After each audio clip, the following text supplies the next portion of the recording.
शांति। आज के बाबा के 11 तारीख के महावाक्य सुनेंगे।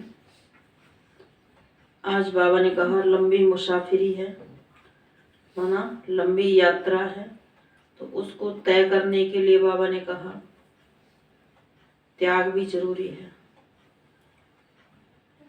क्योंकि साधन सुविधाएं बहुत सारी चीजें हैं जो हमारी इस लंबी यात्रा में एक रुकावट बन जाती है, उनको हम पकड़ करके बैठ जाते हैं। तो उसके लिए बाबा ने कहा क्या करना है, त्याग। त्याग किस चीज का करना है, देह अभिमान। तो देह अभिमान क्या करता है, ऊंची चढ़ाई को चढ़ने नहीं देता है, लंबी यात्रा को तय करने नहीं देता है। जहाँ देह अभिमान आता है, जहाँ कोई चीज का, चाहे वो ज्ञान का अभिमान आ जाए, अगर हम योगी बन गए तो योग का भी अभिमान आ जाए, किसी भी चीज का अभिमान इसी यात्रा में ना आए। तो बाबा ने कहा इसको कहते हैं कुर्बान जाना। देह भान को छोड़ेंगे तो बाबा पर कुर्बान जाएंगे, और जो कुर्बान जाते हैं वही बलिहार जाते हैं। तो पहले है कुर्बान जाना, फिर है बलिहार जाना। और बाबा ने कहा कई बच्चे बाबा को क्या करते हैं, चार्ट लिखते हैं। चार्ट में क्या लिखते हैं, सच्चाई कितनी लिखते हैं, वो तो खुद को ही पता है। तो बाबा ने कहा बाबा को चार्ट देते हैं, बाबा हर बार कहते हैं बच्चे चार्ट दो, बाबा को अपना चार्ट दो। तो क्या लिखते हैं, तो जब बाबा ने कहा अंत समय आएगा तो बाबा एक एक बच्चे को दृश्य दिखाएगा कि बाबा ने क्या क्या समझाया था और बच्चों ने क्या क्या किया था। बाबा ने चार्ट के लिए कहा तो कौन सा चार्ट लिखा, बाबा उसको भी मर्ज कराएगा, दिखाएगा। क्योंकि भगवान टीचर है। दुनिया में भी जो टीचर होते हैं उनके भी जब एग्जाम होते हैं बच्चों के, तो वो भी परीक्षा भी वही पूरी लेते हैं और पढ़ाते भी वही हैं। तो शिव बाबा भी कौन है, हमारा टीचर है, तो पढ़ाता भी है। और जब परीक्षा होगी तो उसमें फिर बाबा का टीचर का रूप नहीं रहेगा, धर्मराज का रूप रहेगा। उस समय बाबा बताएंगे नहीं, उस समय तो क्या होगा, कौन क्या पद पाएगा, कितनी कैसी स्थिति है, वो पेपर होगा। तो आज बाबा ने कहा मीठे बच्चे बुद्धि का योग बाप से लगाते रहो तो मुसाफिरी को सहज ही पार कर लेंगे। बुद्धि का योग बाप से लगाते रहो तो लंबी मुसाफिरी को सहज ही पार कर लेंगे। जैसे बाबा के बहुत बच्चे हैं जो बहुत समय से चल रहे हैं, चाहे वो कुमार कुमारी हैं, चाहे वो अधर कुमार कुमारी हैं, कोई भी है, तो उन्होंने अपने जीवन का एक लक्ष्य लिया है कि हमें तो चलना ही है, बनना ही है, तो वो बन गए, बन भी रहे हैं। और जिन्होंने ये यात्रा बहुत लंबी लगती है, जिनको ये बहुत मुश्किल लगता है, वो क्या करते हैं, थोड़ा दिन चलते हैं, चलने के बाद फिर छोड़ देते हैं कि इतनी यात्रा उनसे होती नहीं है। क्यों नहीं होती है कि इतना ऊंची यात्रा के लिए ज्ञान योग पूरा चाहिए, वो पूरा पुरुषार्थ निभता नहीं है। तो बाबा ने कहा प्रश्न में बाप पर कुर्बान जाने के लिए किस बात का त्याग जरूरी है। तो बाबा ने कहा उत्तर में देह अभिमान का। देह अभिमान आया तो यह मरा, माना की कमाई चट, चाहे कितना योग लगाते थे, कितना पुरुषार्थ करते थे, लेकिन देह अभिमान आया तो ये मरा, व्यभिचारी हुआ। व्यभिचारी माना पहले एक बाबा को याद करते थे और अब अनेकों को।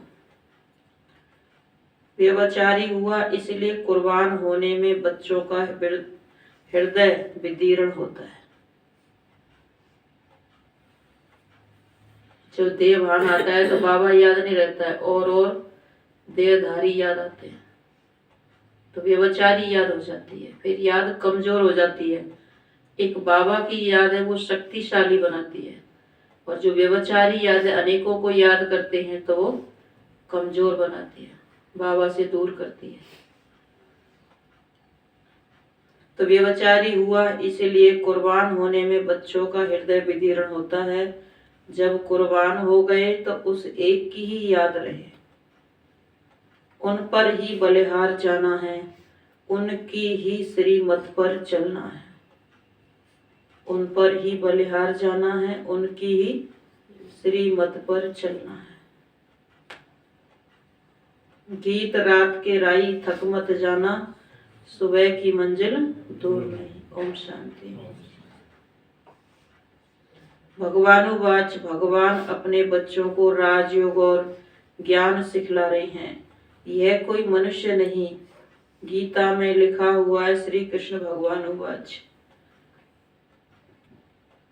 अब श्री कृष्ण सारी दुनिया को माया से लिबरेट कर रहे हैं। यह तो संभव नहीं है। बाप ही आकर बच्चों प्रति समझाते हैं, जिन्होंने बाप को अपना बनाया है और बाप के सम्मुख बैठे हैं। किन बच्चों को समझाते हैं बाबा?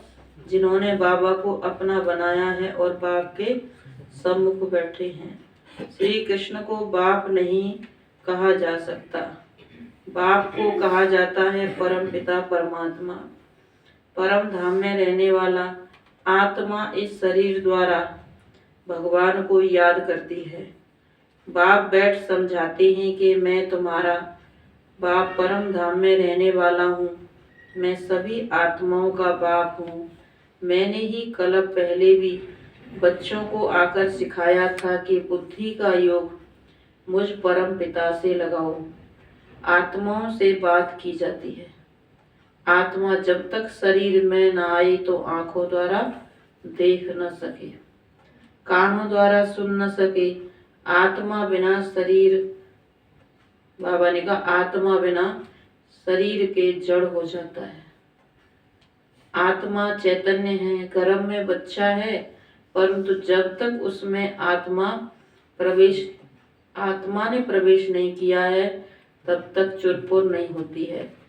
तो ऐसी चैतन्य आत्माओं से बाप बात करते हैं, कहते हैं मैंने ये शरीर लौट लिया है, मैं आकर सभी आत्माओं को वापिस ले जाता हूँ। फिर जो आत्माएं सम्मुख होती हैं उन्हों को राजयोग सिखाता हूँ।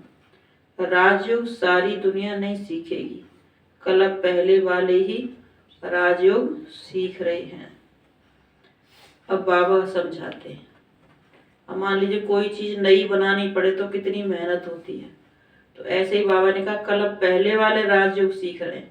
अगर कल्प पहले वाले नहीं होते तो ये समझ में भी नहीं आता, क्योंकि जन्म जन्मांतर के इतने संस्कार भरे हुए हैं द्वापर से, वो सीखने नहीं देते।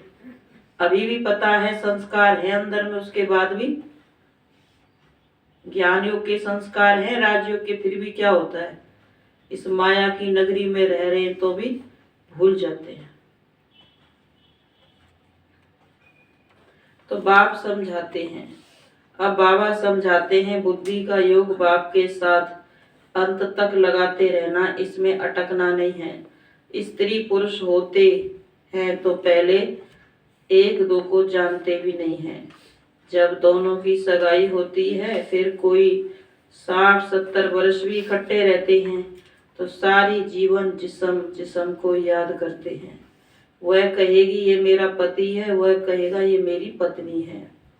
अब तुम्हारी सगाई हुई है निराकार के साथ।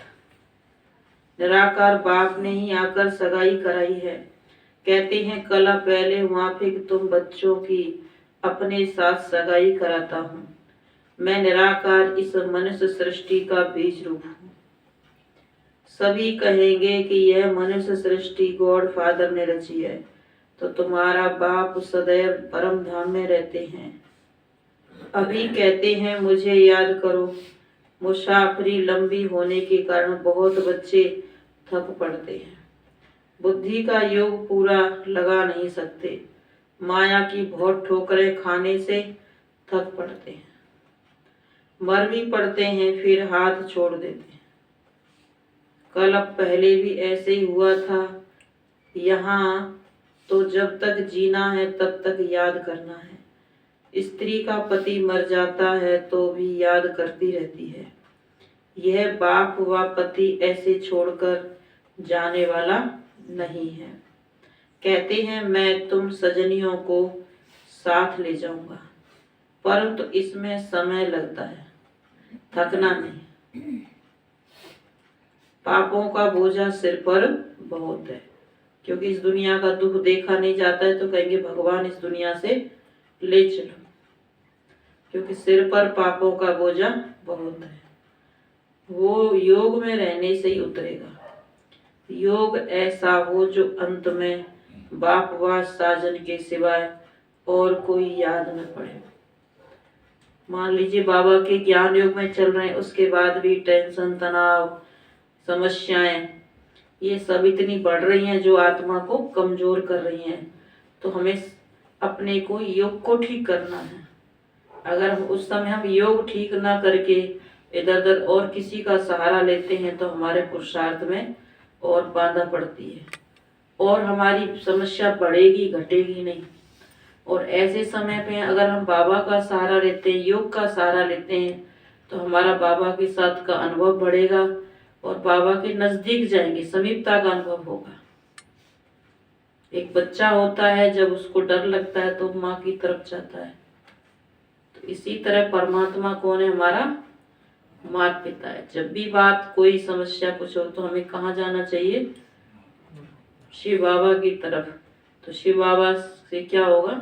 अच्छा योग लगेगा, तो पक्के योगी बन जाएंगे। अब ये बातें आई हैं पक्का योगी बनाने के लिए, लेकिन हम क्या हो जाते हैं? बाबा की तरफ न जाकर देहधारी का सहारा लेते हैं तो पक्के योगी नहीं बनते। फिर योग में कमजोर, आधे अधूरे योगी बनते हैं। फिर तो एक होते हैं योगी, दूसरे होते हैं वियोगी, कि बैठे तो योग में लेकिन योग लग नहीं रहा है। तो बाबा ने कहा थकना नहीं है। बाबा कहते हैं मैं तुम सजनियों को साथ ले जाऊंगा, परंतु इसमें समय लगता है, थकना नहीं। पापों का बोझा सिर पर है, वो योग में रहने से उतरेगा। योग ऐसा हो जो अंत में बाप व साजन के सिवाय और कोई याद न पड़े। वो अंत में कब याद पड़ेगा? जब अभी से प्रैक्टिस करेंगे। अगर और कुछ याद पड़ा तो व्यभिचारी हो गया। ये तो परीक्षा थी ना कि भगवान से कितना प्यार है। अगर व्यभिचारी हो गया, बाबा ने कहा फिर पापों का दंड भोगना पड़े। इसलिए बाप कहते हैं परम धाम के राई थक मत जाना। तुम जानते हो मैं ब्रह्मा द्वारा आदि सनातन देवी देवता धर्म की स्थापना कर रहा हूँ और शंकर द्वारा सभी धर्मों का विनाश कराता हूँ। अभी कॉन्फ्रेंस करते रहते हैं तो सभी धर्म मिलकर एक कैसे हो जाएं, सभी शांत में कैसे रहें, उसका रास्ता निकालें। अब अनेक धर्मों की एक मत हो नहीं सकती। एक मत से तो एक धर्म की स्थापना होती है। वह सभी धर्म सर्वगुण संपन्न संपूर्ण निर्विकारी हों तब आपस में चीरखंड हो सकते हैं। राम राज्य में सभी चीरखंड थे, जानवर भी लड़ते नहीं थे। यहाँ तो घर घर में झगड़ा है। लड़ते तब है जब उनका कोई धनी दोरी नहीं है, अपने माता पिता को नहीं जानते। गाते भी हैं तुम मात पिता हम बालक तेरे, तुम्हारी कृपा से सुख बने रहे। तो वो कृपा कब होती है? परमात्मा की संगम युग पर। सुख घनेरे तो अभी है नहीं, अभी सुख घनेरे तो है नहीं, तो कहेंगे माता पिता की कृपा नहीं हुई है। बाप को जानते नहीं है तो बाप कृपा कैसे करें? अब कोई आधे अधूरे ज्ञानी योगी हो गए, अब सोचें बाबा मेरे सारे काम कर दे, तो कैसे होगा? पहले बाबा को अच्छे से पहचानो, समझो, उसको याद करो, तो वो उसको कहने की भी जरूरत नहीं है, वो अपने आप सारे काम ठीक कर देगा। तो बाप को जानते नहीं है तो बाप कृपा कैसे करे। बाबा कई बार कहते हैं ना, अभी तक बच्चों ने पूरी रीति बाप को पहचाना नहीं है, योगी तू आत्मा बने नहीं है, तो कृपा कैसे करें। फिर टीचर के डायरेक्शन पर चले तब कृपा होगी। टीचर माना बाबा रोज मुरली में हमें शिक्षा देते हैं, तो डायरेक्शन पर चले तो बाबा की कृपा होगी।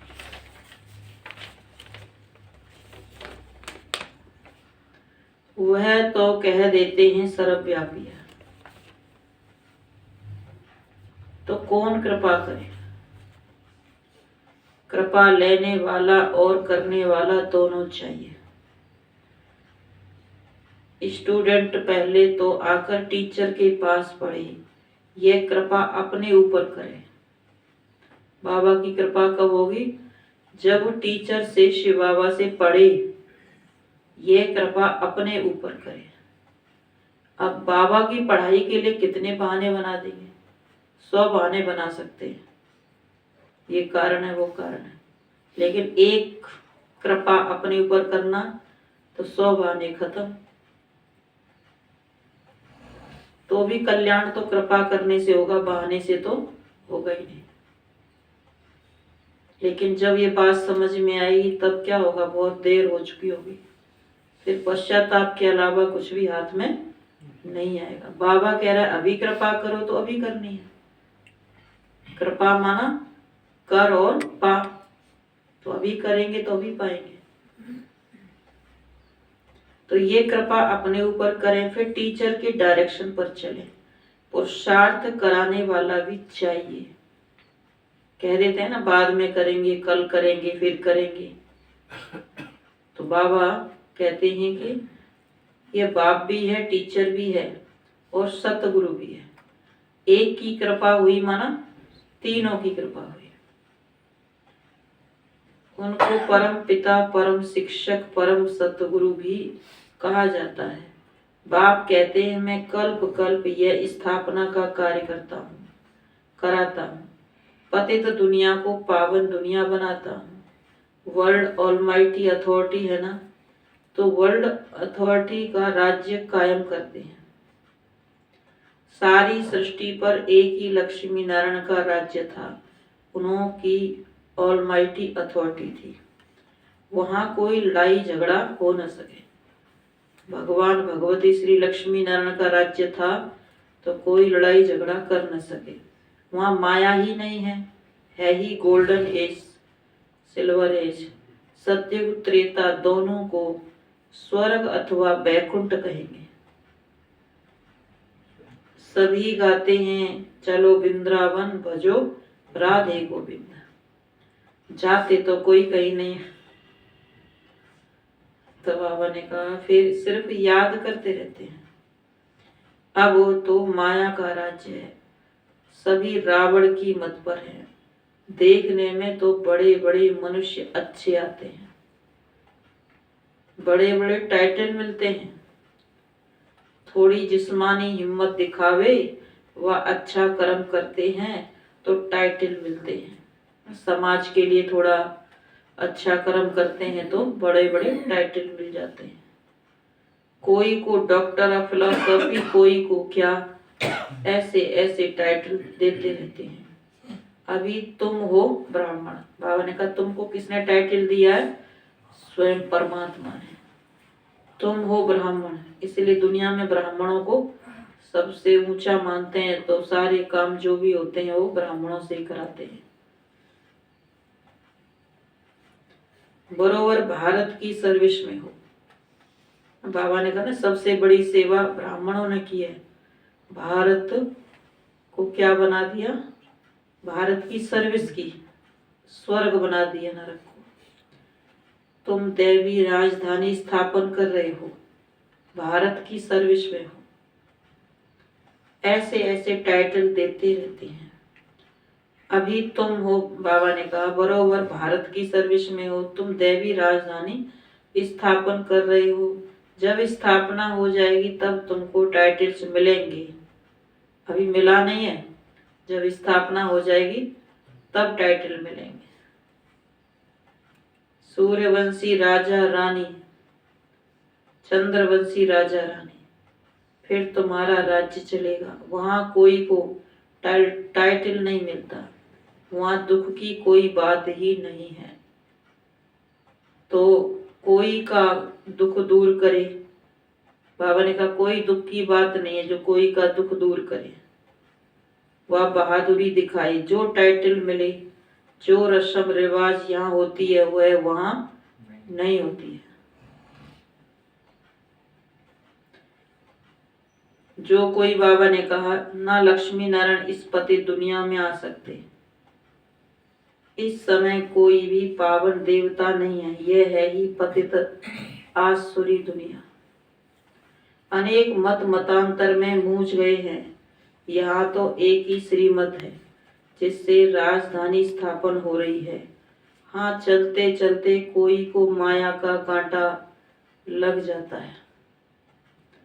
सच्ची कमाई होती है सच्चे बाप की मत पर चलने से, अपनी मत से बेड़ा गर्क हो जाएगा। कितने महावीर श्रीमत पर न चलने के कारण अधोगति को पहुंच गए हैं। बाबा कहते अगर अपनी मन मत चलाते हैं तो क्या होगा, अपना ही नुकसान करते हैं, अधोगति को पहुंच गए। अभी तुम बच्चों को सदगति को पाना है, श्रीमत पर न चला तो दुर्गति को पाया तो फिर बहुत पश्चाताप करना पड़ेगा। फिर धर्मराजपुरी में शिव बाबा इस तन में बैठ समझाएंगे कि मैंने तुमको इस ब्रह्मा तन द्वारा इतना समझाया, इतना पढ़ाया, कितनी मेहनत की, तुमने निश्चय पत्र लिखे कि श्रीमत पर चलेंगे परंतु नहीं चले। श्रीमत को कभी भी छोड़ना नहीं चाहिए। कुछ भी हो, बाप को बताने से सावधानी मिलती रहेगी। कांटा लगता ही तब है जब बाप को भूलते हैं। बच्चे सदगति करने वाले बाप से भी 3 कोर, बाबा ने कहा 3 कोश दूर भागते हैं। कईयों को तो मुरली सुनने में डर लगता है, योग लगाने में डर लगता है। अब बाबा समझाएंगे ना तो बाबा कहते 3 कोश और दूर भागते हैं। गाते भी हैं बारी जाऊं कुर्बान जाऊं, पर तो किस पर? ऐसे तो नहीं लिखा है सन्यासी पर बारी जाऊं या ब्रह्मा विष्णु शंकर पर बारी जाऊं व श्री कृष्ण पर बारी जाऊं। कुर्बान जाना है परमपिता परमात्मा पर, कोई मनुष्य पर नहीं। वर्षा मिलता है बाप से, बाप बच्चों पर कुर्बान होता है। यह बेहद का बाप भी कहते हैं मैं कुर्बान होने आया हूँ, परंतु बाप पर कुर्बान होने में बच्चों का हृदय कितना विदीर्ण होता है। सोचते हैं दुनिया में भी कोई एक शरीर छोड़ जाता है, मर जाता है, कहते हैं तो सब कुछ उसका दे देते हैं, कुछ भी रखते नहीं है, सब करनी घोर को दे देंगे। तो बाबा ने कहा यहाँ क्या करना है, यहाँ ऐसे नहीं कोई दूसरा करेगा अपने लिए, खुद अपने लिए खुद पुरुषार्थ करना है। चाहे तन लगाओ, चाहे मन लगाओ, चाहे अपना धन लगाओ।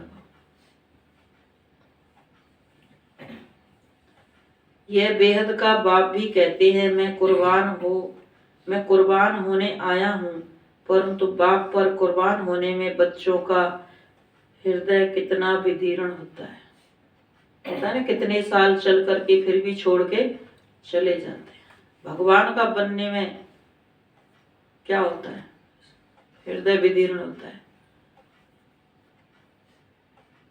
भगवान का सुख दिखाई नहीं देता है, उनको दुनिया का सुख दिखाई देता है कि वो नहीं छूटे।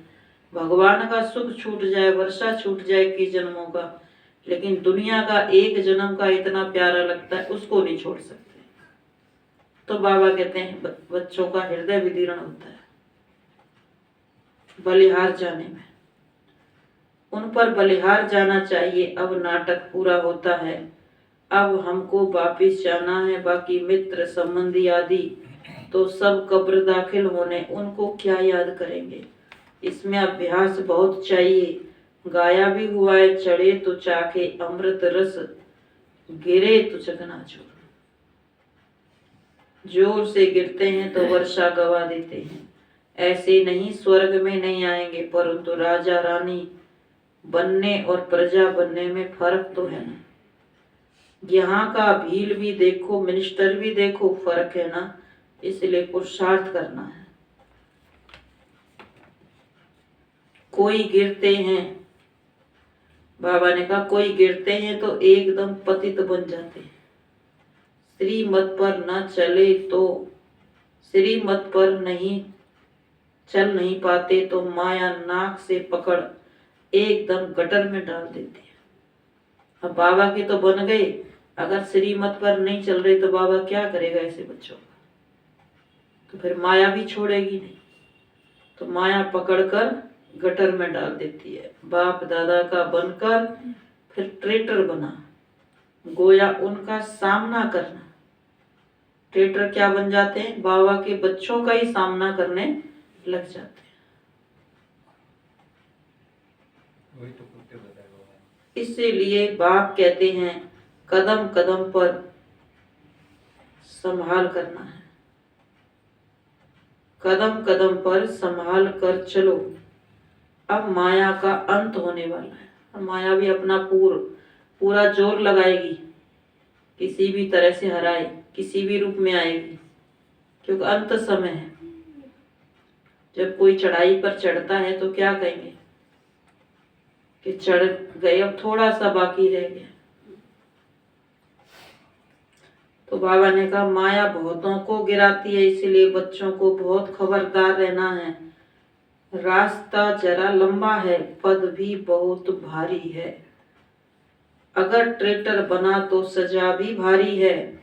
जब धर्मराज बाबा सजा देते हैं तो बहुत रड़ियां मारते, चिल्लाते, जो कलप कलप के लिए कायम हो जाती है। माया बड़ी प्रबल है, थोड़ा सा भी बाप का डिसरिगार्ड किया तो मरा।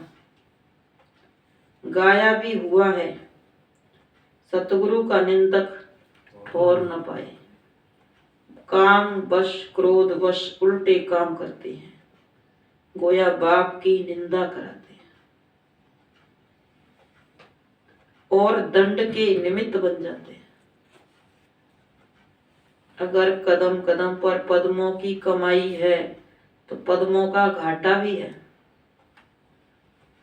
अगर सर्विस से जमा भी होता है तो डिसर्विस, उल्टे कर्म से ना भी होती है। चलो अच्छे कर्म किए, लेकिन फिर ये भी ध्यान रखना है कोई उल्टा ना हो जाए। अब उल्टे भी हो रहे हैं, अच्छे भी हो रहे हैं, तो क्या हो रहा है? जमा भी हो रहा है और घाटा भी, दोनों साथ साथ हो रहा है। अब जो जमा हो रहा है वो तो याद है, लेकिन जो घाटा हो रहा है, घट रहा है उल्टे कर्म से, वो याद नहीं है। तो बाबा कहते चार्ट रखो, उल्टे विक्रम से ना हो जाती है। बाबा के पास सारा हिसाब रहता है। जब योग करते थे, योग से महसूस होता है हम कहाँ कहाँ गलती कर रहे हैं।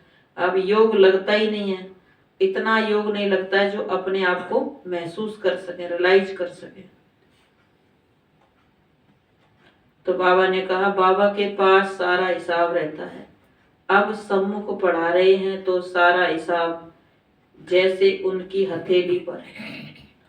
बाबा ने पहले स्वस्थिति बनाने के लिए बच्चों से पुरुषार्थ कराया, 14 वर्ष की तपस्या कराई, कोई सेवा नहीं कराई, कोई भाषण नहीं कराई, स्थूल सेवा कराई और तपस्या कराई। जब वो निखर गए वो बच्चे, फिर बाबा ने उनसे सेवा कराई देश विदेश में। कहाँ नहीं बाबा ने घुमाया, फिर नहीं रखा उनको, सबको सेवा पर भेज दिया। तो उनकी स्थिति ने सेवा की, उनके बुद्धि योग ने, बाबा से जो प्यार था उसने सेवा की, उसका सबूत भी निकला। तो आज जो सेवा होती है बिना स्थिति के, वो प्रजा बनाने की सेवा होती है, सिर्फ संदेश देने की सेवा होती है, वो कोई बारिश क्वालिटी की सेवा नहीं है।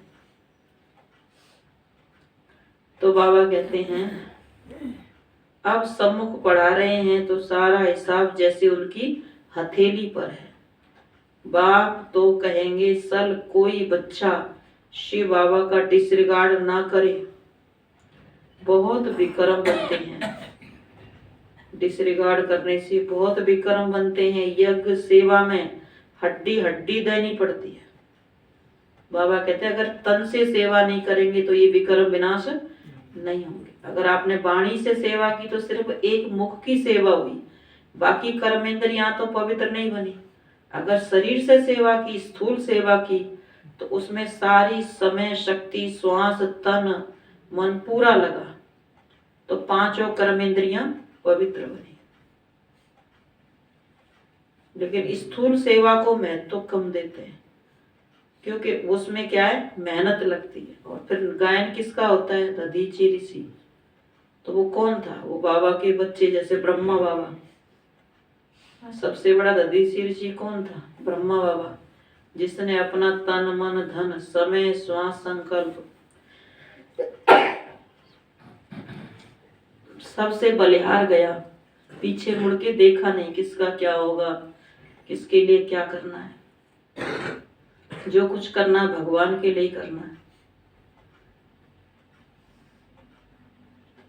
तो यज्ञ सेवा में हड्डी हड्डी देनी पड़ती है। दधीची ऋषि का मिसाल है ना, उसका भी पद बनता है। नहीं तो प्रजा में भी भिन्न भिन्न पद हैं। प्रजा में भी नौकर चाकर सभी चाहिए। बाबा कौन से बच्चों की जिम्मेवारी लेता है, जो बाबा के यज्ञ को संभालने की जिम्मेवारी लेते हैं। बाबा उन बच्चों की जिम्मेवारी लेता है। ऐसे तो आजकल दुनिया में सब जगह बहुत सेवाएं चल रही हैं, कोई कमी नहीं है भाषण करने की, योग की। 24 घंटा अपना पीस ऑफ माइंड चलता है, 24 घंटा क्लासें आती हैं कितने भाई बहनों की, तो भाषण की तो कोई कमी नहीं है। लेकिन बाबा कहते हैं मेहनत किस में है, तो वो सब प्रजा तो बन रही है ना। अभी जो सेवा चल रही है दिन रात, वो सब किसकी सेवा हो रही है, प्रजा बनने की सेवा हो रही है। प्रजा को क्या चाहिए, थोड़ा थोड़ा ज्ञान ही तो चाहिए, उनको ज्यादा पालना नहीं चाहिए। तो वो सेवा तो 24 घंटे दिन रात चलती रहती है। तो बाबा ने कहा नहीं तो प्रजा में भी भिन्न भिन्न पद हैं, प्रजा में भी नौकर चाकर सभी चाहिए। भल वहां दुख नहीं होगा, परंतु नंबरवार पद तो है ही। प्रजा कौन है, बाबा ने कहा जो यहाँ सेवा नहीं करेंगे वो वहां जाकर के करेंगे। प्रजा क्या करेगी, राजा रानी के आगे, महाराजा महारानी के आगे सेवा तो करेंगे ना, उनके सेवक बन के। चाहे होंगे देवी देवता, लेकिन फिर भी काम तो प्रजा वाला करेंगे। क्यों, क्योंकि यहाँ सेवा नहीं की, यहाँ बाबा के यज्ञ को अपना नहीं समझा, सेवा की जरूरत नहीं समझी। कहते हैं ना हम तो सेवा करने थोड़ी आए यहाँ पर। तो बाबा क्या कहते, कोई बात नहीं, यहाँ मत करो। हाँ, मधुबन में भी है, पहले तो कोई भी सेवा, बहुत सेवा की पहले वालों ने, बीच में सब कुछ तैयार, और अभी फिर भी जब फिर थोड़ा सेवा शुरू हुई है, तो अभी भी कोई करते हैं, कोई नहीं करते हैं। अच्छा मीठे मीठे सिकील दे बच्चों प्रति माता पिता बाप दादा का याद प्यार, गुड मॉर्निंग। रूहानी बाप की रूहानी बच्चों को नमस्ते। हम रूहानी बच्चों की रूहानी माता पिता बाप दादा को गुड मॉर्निंग और नमस्ते नमस्ते बाबा नमस्ते। और बाबा ने कहा ऊंच पद वाली आत्मा की एक निशानी और भी है, ऑलराउंडर। ऑलराउंडर माना हर तरह की सेवा। वो ये नहीं कह सकते हम सेवा ये नहीं कर सकते, वो नहीं।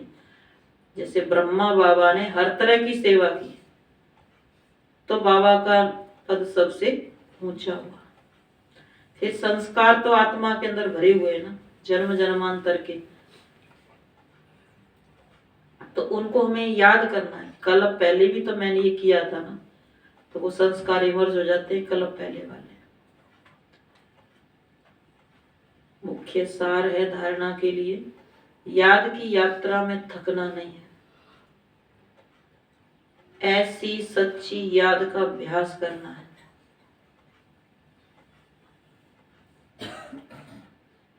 जो सच्ची याद होती है उसमें कभी थकते नहीं है। कमाई होती है, कमाई जिसकी हो रही हो तो वो कभी थकेगा नहीं। जो अंत समय बाप के सिवाय कोई याद ना आए, सच्ची याद हो जो अंत समय बाप के सिवाय कोई याद ना आए।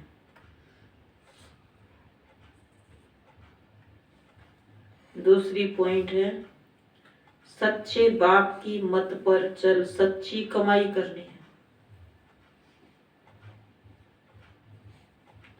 अपनी मन मत पर नहीं चलना है।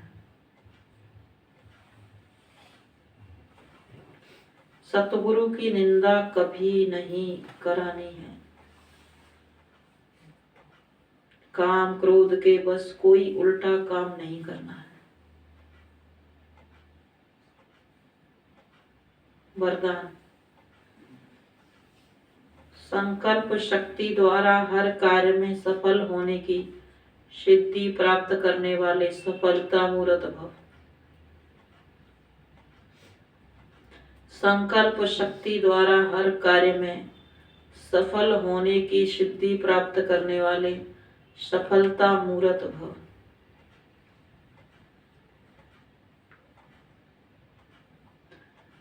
संकल्प शक्ति द्वारा बहुत से कार्य सहज सफल होने की सिद्धि का अनुभव होता है।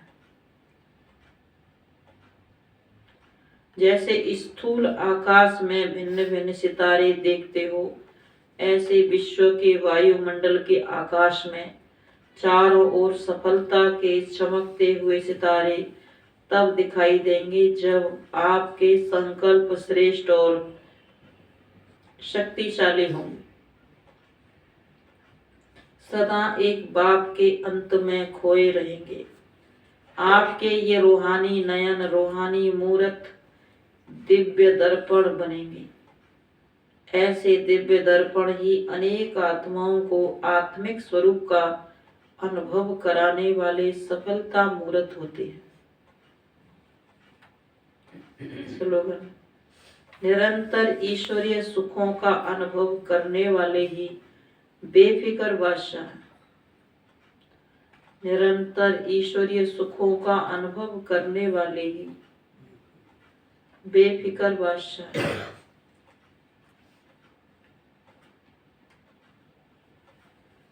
तो सिद्धि कैसे मिलेगी? संकल्प से। जो संकल्प अचल अड़ोल होता है, श्रीमत वाला होता है, तो बाबा ने कहा सिद्धि जरूर मिलती है। तो निरंतर सुखों का अनुभव करने के लिए बेफिक्र बादशाह। जो चीज भारी लगती है, मुश्किल लगती है, वो बाबा को अर्पण करनी है। और बाबा ने कहा बुद्धियोग बाबा से पूरा लगाते रहना है। अगर बुद्धियोग नहीं लगता है तो चेकिंग कर रही है क्यों नहीं लग रहा है, क्योंकि बुद्धियोग लगेगा नहीं तो कमाई नहीं होगी, मन शांत नहीं होगा। मन एकाग्र करने से ही, परमात्मा में लगने से ही मन शांत होता है, तो फिर सब इच्छाएं पूरी हो जाती है। ओम शांति।